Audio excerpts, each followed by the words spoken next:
Hi sailors, and welcome to a new podcast on explorenorth.no.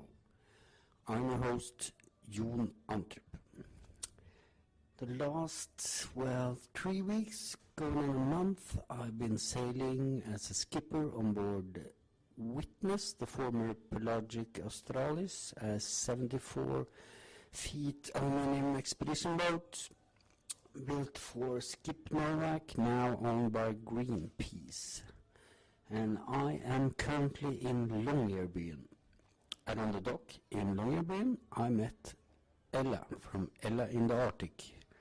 I made a podcast with her previously, and I just had to make another one. I also met her in Bergen before we left for the Norwegian Sea and a 10-day expedition to Svalbard. And she is sailing solo. She postponed her trip to circumnavigate the North Pole. She's doing that next year. So as a training trip, she has done south coast of England, up to Stavanger, Norwegian coast, and then up here in Longyearbyen. Now she's waiting for a weather window to return home to the UK. I'm really impressed by her stamina and grits and everything. It's gonna be exciting to follow her on the trip around the North Pole next year. So definitely listen to this podcast, and if you have any dreams about sailing to Svalbard, I can of course recommend my book Sail to Svalbard. You can order it by contacting me or buy it in pretty much any bookstore in Norway, or buy a Kindle version on Amazon. So enjoy this podcast and keep sailing.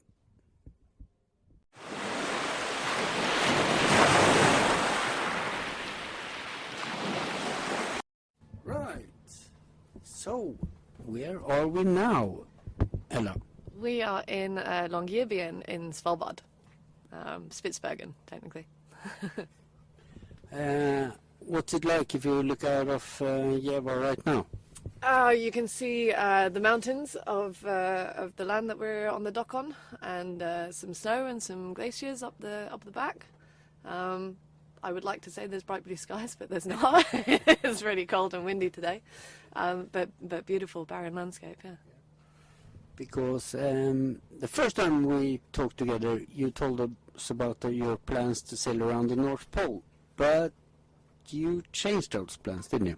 Yeah, so I've postponed the circumnavigation until next year, because by the time the boat had finished her refit, I would have had to leave almost immediately to make the timing for the circumnavigation without time for training in the boat. So we changed the plan, and I've sailed from Portsmouth in England up to Svalbard for the boat sea trials and my own training. And in hindsight, do you think it was a good idea? Absolutely, yeah, no doubt. I've had to fix something or tinker with something everywhere that I've stopped. Yeah. So on my sail to Svalbard, I left from Tromsø, and it was 5.5 days to get here.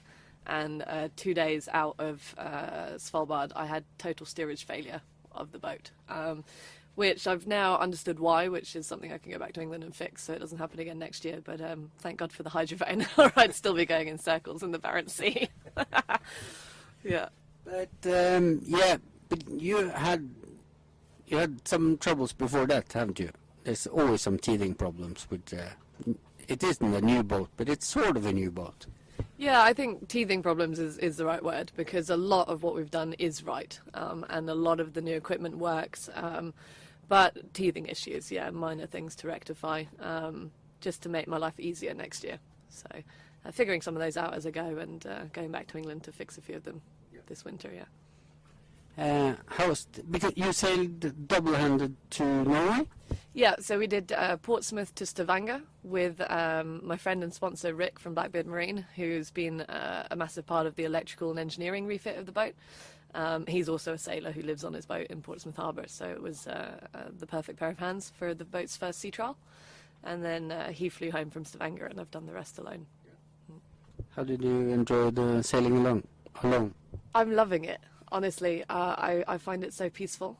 I love the challenge of having to fix things alone, pushing myself. One of the things, sounds quite silly for a sailor, is I'm scared of heights, so I hate going up the mast, and I had to go up the mast underway at sea for the first time on this trip, and pushing yourself to those ends of where you think your mental capacity ends, and then finding it can go further. I love it, and yeah, I just love being out there alone, to be honest. Yeah. What happened that you had to go up the mast? The main halyard got pulled, so it got caught around two of the steps at the top of the mast, which I hadn't noticed. So when I tried to hoist the sail, it got pulled into the small gap that separates the spreaders from the mast, and it got wedged into that space.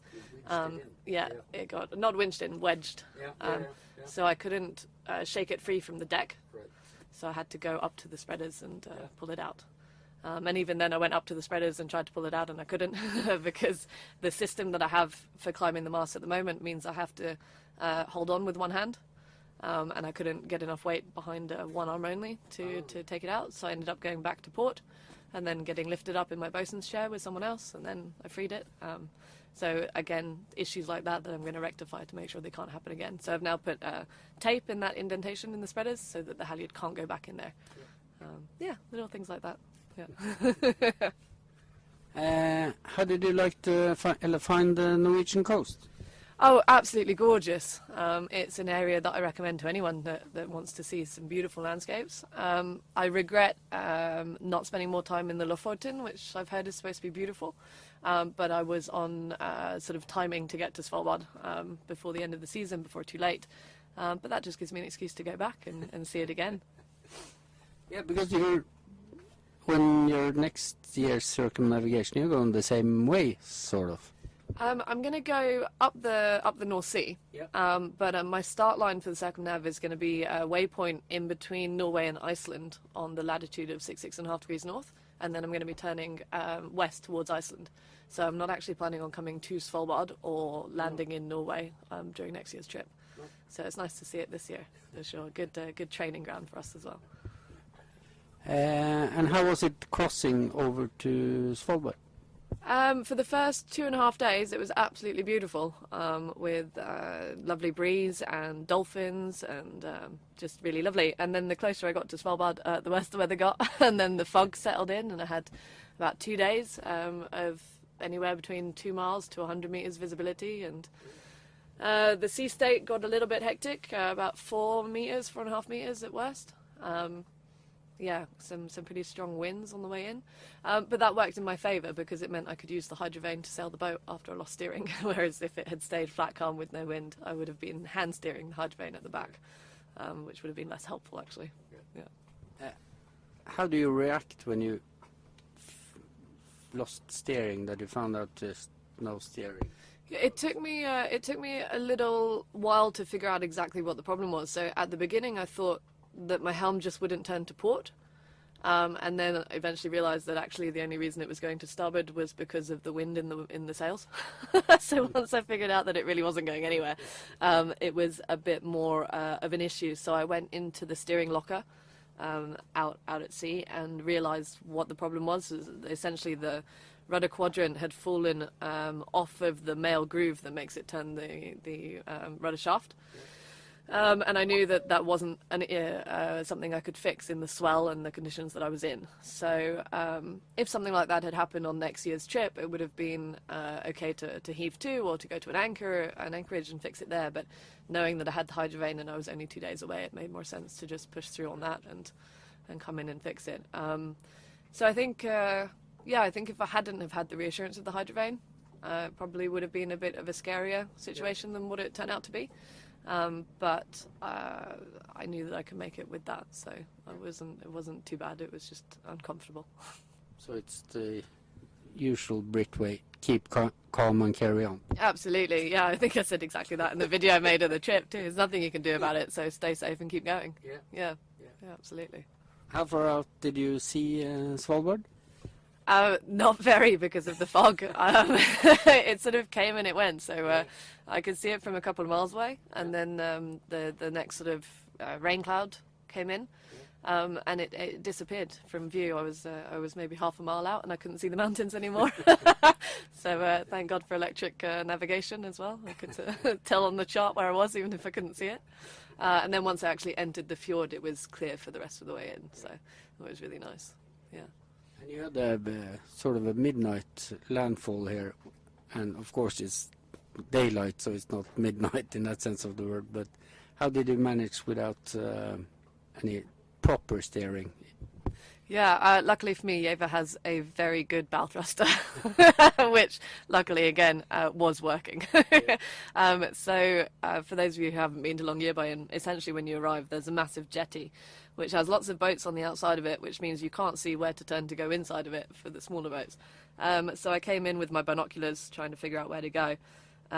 Committed to fenders on both sides of the boat and lines on standby. And then driving down the inside of the jetty. By the time I got 3/4 of the way in and hadn't found a spot to park yet, I was getting a bit nervous about how I was going to reverse back out. But luckily there was one space left at the end, so I used the hydrovane and the bow thruster to turn the bow up through the wind, putting the boat between me and the wind, and using the wind to blow us onto the dock. And then there was a very nice guy on the dock who took my lines as well to help me with the last little push. So we got there in the end. That's the benefit of having a small... She's not a small boat, but up here she's a little bit small. Yeah, she's the smallest boat on the jetty. She's the smallest boat I think I've seen since I left Tromsø.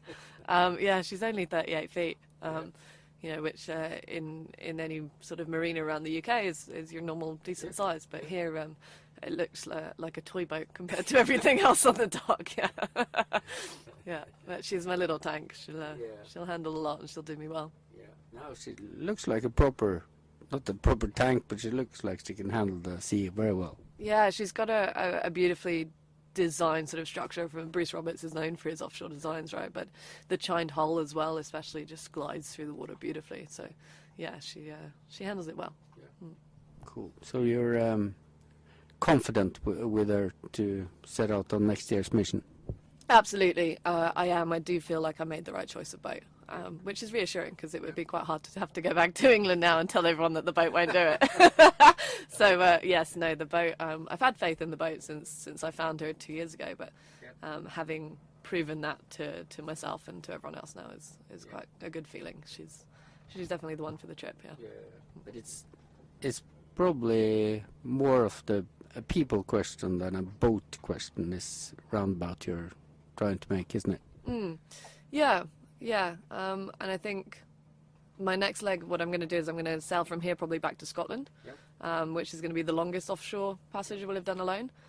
And that for me will be good training for myself, but will also prove to people that I have the capacity for dealing with the mental challenges of being out there alone. And yeah. Don't you think you have proven it already? You've been fixing the boat constantly for, how long is it now, 2 months? Yeah, well, no, I left England, 5 weeks ago. Yeah, it was the 9th of July, I think we left England. But yeah, I don't know. I guess that's up to the people to decide if I've proven myself yet or not. But a lot of the problems that I fixed are problems that I've had to fix for the first time. So finding those out for myself has been quite good as well. Yeah.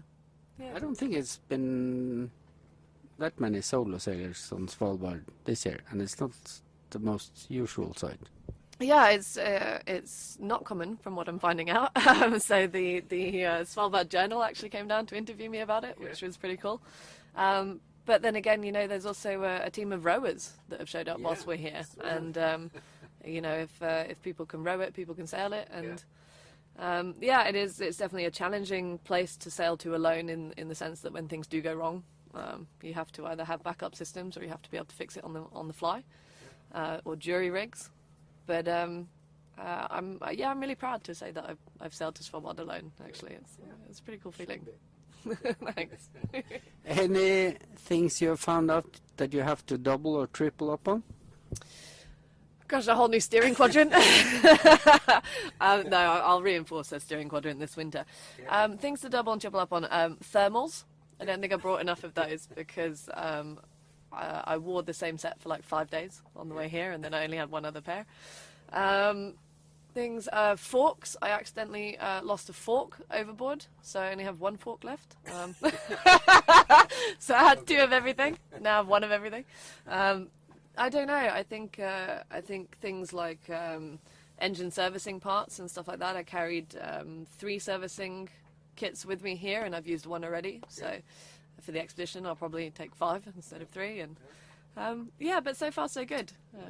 Everything's still pretty much in order. So. Cool. I noticed, and we talked about it earlier on, your sail gen. Can you say a little bit about that? Yeah, so the sail gen is a water generator from a company called Eclectic Energy. And what it does is it trails in the water attached to the boat off the transom. And as the propeller spins through the water, it generates electricity. So if I'm sailing, let's say at 6 knots, with the sail gen in the water, the solar in the wind, I'm generating more electricity than I can consume, including with the fridge turned on, the radar turned on, everything. Which means that I don't actually have to use the engine or the fuel for generating power to charge the batteries, which is an absolutely amazing bit of kit. Really helpful in open water. Not sure how much I'll be able to use it in and around ice next year, but that's why I had the wind generator as well, so there's always another method. But the water generator is one of my favourite bits of kit that we've installed for sure. Very cool. And today you also posted a video about your the filter that cleans all your bilge water going out. Yeah, absolutely. So Yaver's got bilges that are 1.60 m plus deep. They're a nightmare. You can't access the bottom of them. What's living down there. No, exactly. So Wave International have what they call the Wave Stream bilge filter. So you put it on the pipework between your automatic bilge pump and the exit pipe overboard, and it catches any debris inside your boat that's going to stop it from going outboard. So I cleaned that yesterday and put a new one in, and I found things like flakes of paint from sort of my engine bay painting and that sort of stuff, microfibers, microplastics. There was a piece of tape in there, and it was just really cool to know that all of that has been kept inside the boat instead of going outboard. So strongly recommend those to cruisers and sailors. Yeah, definitely.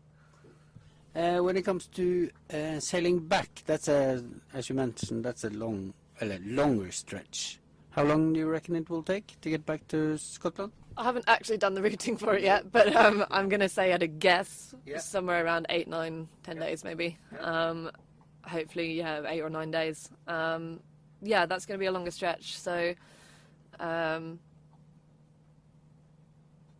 really know where I'm going with this. What kind of weather window are you waiting for? Because it's getting quite late. Not quite. It's sort of beginning with the end of season. There's 6 more days of midnight sun, and it's a little bit more wind out there. Yeah, it's going to be hard to find a weather window that gives me good weather to leave and good weather in the middle and good weather to arrive. So I think if I have my choice, I'd rather hit bad weather in the middle, where I've got sea space to run from it, or the option of changing course and heading with or away from the swell. And then the plan is to sail into probably Aberdeen in Scotland. Again, once I've looked at the routing, I'll know for sure, but that's a good place to go if I've broken something again on that trip. And then I'll make my way down to Portsmouth again by hopping down the east coast of England. The plan for that is to try and get into schools and universities and yacht clubs and give talks about the expedition on my way back home. So once I get to Scotland, I'll probably stop there for a week, 10 days, whilst I organise those sort of talks and events, and then I'll get back to Portsmouth and have a little break, and then we'll do a bit more work on the boat before we leave next year. Yeah. Cool. Have you tried heaving too with Eva? Yeah, she heaves too beautifully. I've done it under mizzen and Genoa, I've done it under main and Genoa, and I've done it under Genoa alone, and she just does it beautifully on both tacks as well, which is Some boats heave to less well on one tack than the other. She just sits in the water. She's quite happy. Yeah, so it's a good skill to practice. And so far, what I've been doing when I've been sailing alone is I've been doing 20-minute sleeps at a time, getting up every 20 minutes to check the radar and that sort of stuff. So it'll be interesting on the sail to Scotland to see if I feel like I need a longer sleep in that sort of longer passage, and if so, heaving to is probably going to be the way to do that.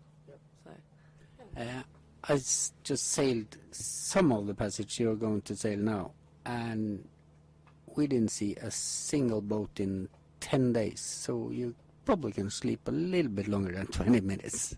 Yeah, I think a lot of my trip up here has been very coastal, and there's been a lot of fishing boats around Norway. So getting out into an area, which is more common, right, for offshore sailors to be in areas without coastlines and traffic. So I'll be able to change my sleeping plan slightly and see what else works for me. But it's been nice to know that the 20 minutes does work, and that I can sustain that for at least 5 days. I've found so far. It'll be interesting to play with that sleep pattern a little bit on the way home and see what else works or doesn't.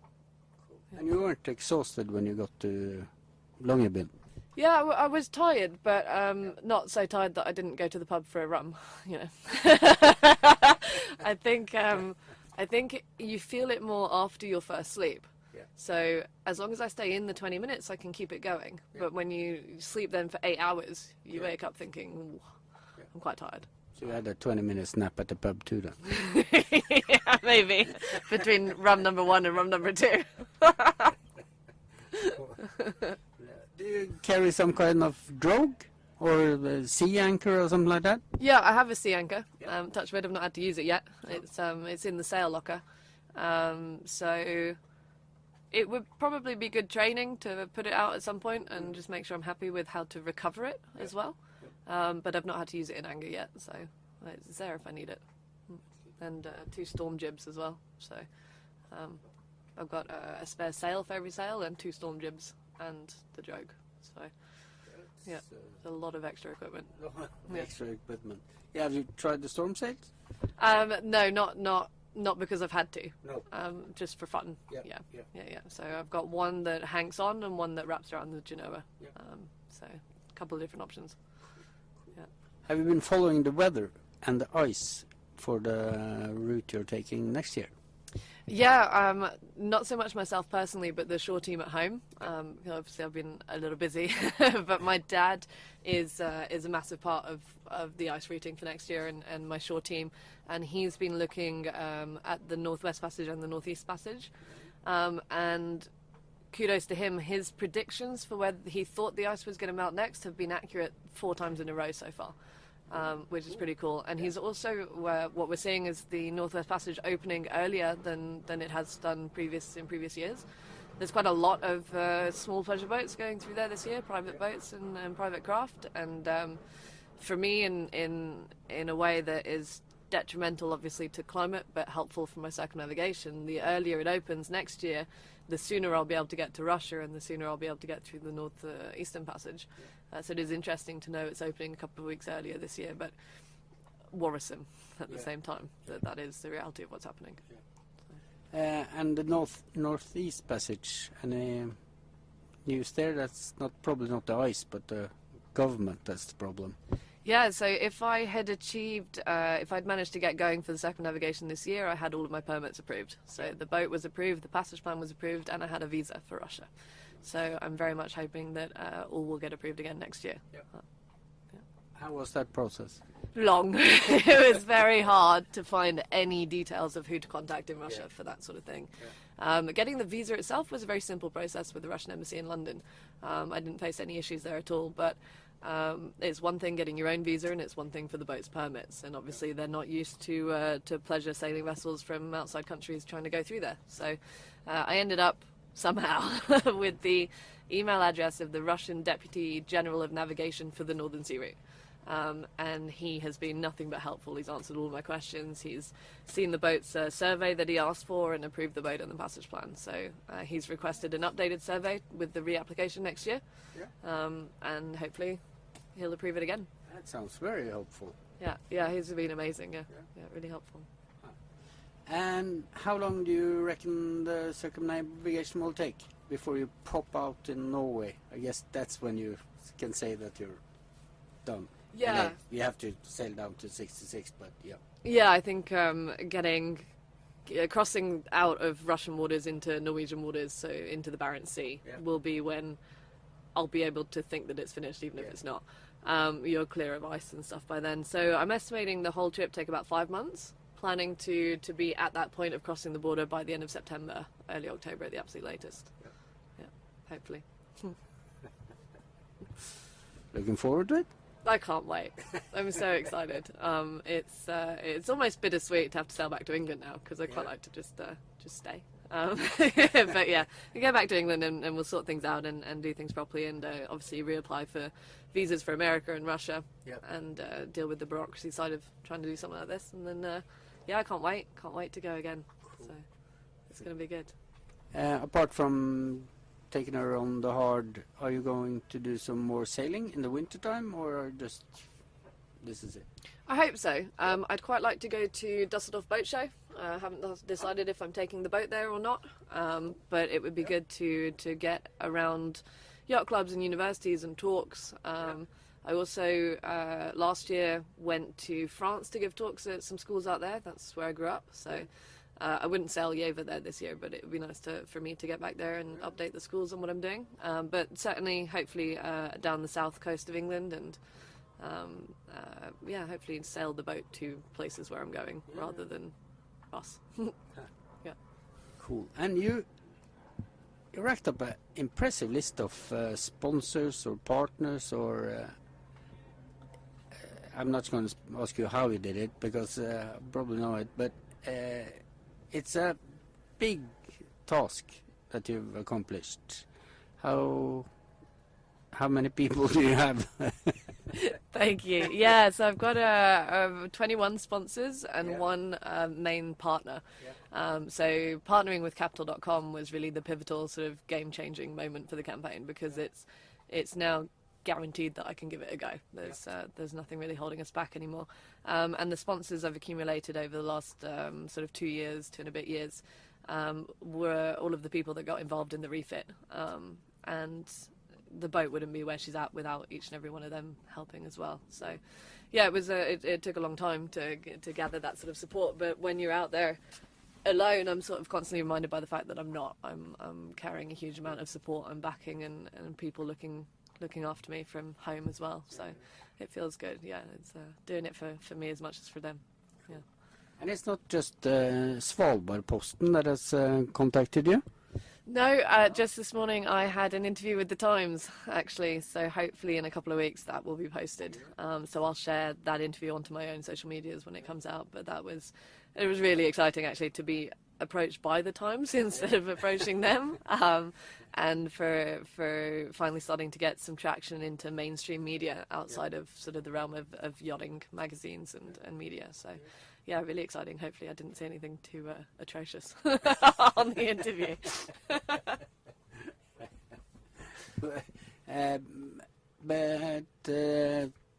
But social media wise, you're quite active. How do you value that effort? Yeah, at the moment it's still me doing all of it. So I take little snippets of videos with my GoPros, and then when I get to wherever I've been sailing to, I take some time to make a video about it. Or when things break, I'll document all of that as well.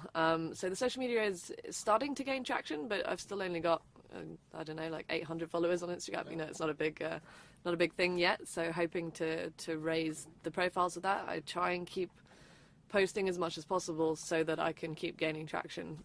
Because social media is kind of where everything happens nowadays, you know, and that's not only good publicity for me, but for the sponsors as well, that they get recognition on their part in all of this. Yeah, so it's one more job for the list, but we just keep it going, and then next year for the circumnav, I'll hand that off to someone else so that they can upload and keep the pages active whilst I'm gone as well. How are you going to do with the communication during the circumnavigation? So we've got a yellow brick tracker that turns my telephone into a satellite phone that gives me SMS and email comms with the team back home. And then we're also looking into potential Iridium units.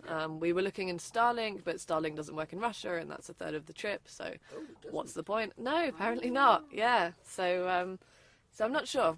Still working out whether iridium is going to be the way to go, but it looks like Starlink's probably not as helpful as you might expect. So I thought Musk loved Russia, but I get confused. apparently it's not allowed. But yeah, looking into that over the next couple of months still. So. But it's good not to have Starlink too, because I've been sailing around with Starlink now for a month, and it's social media 24/7. Yeah, do you get distracted? You find your crew on Facebook in the engine room, or? It's more like the sailing that it's the distraction. Yeah. It's good. It's good to disconnect from it as well. But it would be a shame, if I was to see wildlife next year, to have to wait 5 months or 6 months until I get back to England to share that with people and what I'm seeing as I'm going. But there's two sides to it, I guess. You said you had your father on your team. Any more people? Yeah, Mum is probably going to take over the social media next year. And then Lee Gallagher from Yellow Brick Tracking. He also has a company called Global Yacht Guardians, and he's been a massive part of my shore team support. So when I've texted him on the sat phone saying something's broken, by the time I get to the harbour I'm going to, he's already got the contacts of whoever I need to find to fix it. And he's been really amazing helping for this. Are you going to employ any people, or just that's the core team? I think that's the core team. Yeah. So Capital.com are putting some of their sort of media team that they've already got in their business into the project, and then obviously we have the guys who are making the documentary with me, who are doing some things, video editing their side. But that won't be really revealed until everything's finished and the auction has happened and that's all over. So I think this is pretty much the core team that we're looking at the moment, with maybe someone as a backup to take over from Lee if anything happens to Lee whilst I'm out there. But just a small family team really. Mm. Cool. A lot of the best sailing teams, as it comes from adventure sailing, has been family. Yeah, I think it's a crazy enough thing to try and do that you have to convince your family to let you do it, let alone anyone else. And I think my family would rather be involved in part of the project than knowing that I'm out here alone and that they're not hands-on with it and with me. So they know the ins and outs of everything that I'm doing, and they know where I am at all times. So they're happy to be involved because it keeps them informed. Cool. And now you have a few days on Svalbard. Yeah, so I arrived here on Wednesday. What day is it now? Monday? So I've been here a few days now. Most of it has been spent, I spent 2 days fixing the steering. And then there was electric wiring to fix and anchor lockers to play with. So I've not really seen Svalbard. So tomorrow my intention, now that I'm done with my boat jobs, is to go visit the different museums and try and see some of the wildlife. There was some pretty cool beluga whales swimming up the harbour today. But I'd quite like to go and see a reindeer as well before I leave. I want to go and talk to some of the people who work at the museums and at the shops and try and get a local perspective into global warming up here and climate change, and see what the local feeling is towards all that here. So I'll spend a day or two on land whilst I passage plan and sort the routing home and check the weather, and then I'll be off. Yeah. Getting land sick? Getting land sick, getting fed up of land. I'm always looking forward to leaving again.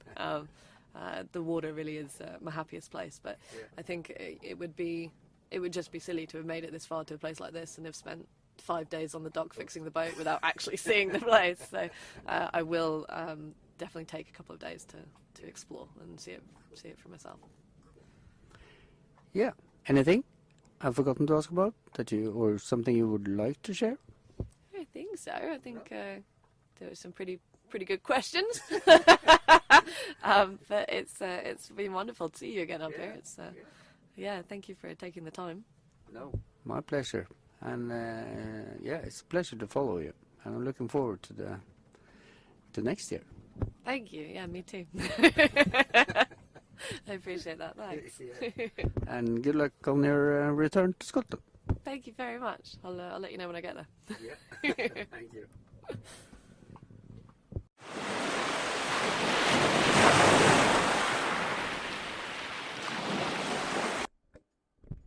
Hi guys, thanks for listening to this podcast. I hope you found it interesting. If you want to know more about high latitude sailing, I can highly recommend, without blushing, the book I wrote together with Bob Shepton, High Latitude Sailing, Self-Sufficient Sailing Techniques for Cold Waters and Winter Seasons. You'll find it on Amazon, on explorenorth.no. You can follow the link to buy a hard copy. And there's also a lot of other books there that you might find interesting. Other than that, keep on sailing, guys.